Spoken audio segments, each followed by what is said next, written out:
பந்து வீச்சு சரியில்லை என்றால் எங்கு சென்றாலும் மண்ணை கவ்வ வேண்டியது தான். ஒரு வெற்றி என்பது ஒட்டுமொத்த அணி சார்ந்தது. ஒரு அணியாக பேட்டிங், பவுலிங், ஃபீல்டிங் என அனைத்திலும் சிறப்பாக செயல்பட வேண்டும். இந்தியா நியூசிலாந்து அணிகள் மோதிய போட்டிகளில் முதல் போட்டியில் இந்திய அணி வெற்றி பெற்றது.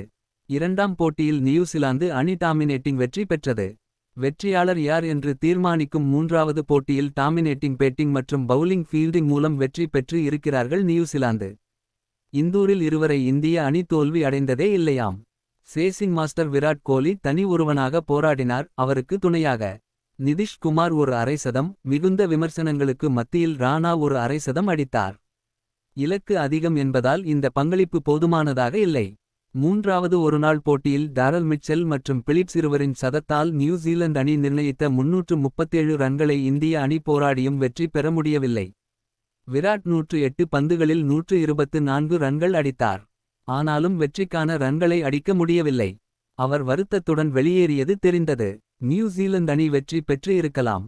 ஆனால் மக்கள் மனதில் நின்றது யார் என்றால் அது நிதிஷ் குமார், ஹர்ஷித் ராணா மற்றும் விராட் கோலி தான். நியூசிலாந்து வீரர்களை சும்மா சொல்லக் கூடாது. எந்தவித ஆர்ப்பாட்டமும் இல்லாமல் மிகுந்த ஸ்போர்ட்ஸ்மேன்ஷிப் உடன் இந்த வெற்றியை கொண்டாடினார்கள். இது கௌதம் கம்பீர் தலைமையில் மோசமான தோல்வியாக பதிவாகிறது. கம்பீர் ஆதரவில் கில் பெரிய மாற்றத்தை கொண்டுவரவில்லை. ஆனால் ஹர்ஷித் ராணா பந்து வீச்சில் சற்று சொதப்பினாலும் அணி இக்கட்டான சூழ்நிலையில் அரைசதம் அடித்து தான் யார் என்பதை நிரூபித்தார். இந்த தோல்வியில் இந்திய ரசிகர்களாகிய நாம் தெரிந்து கொண்டது என்ன? உங்கள் கருத்துக்களை பகிருங்கள். நன்றி.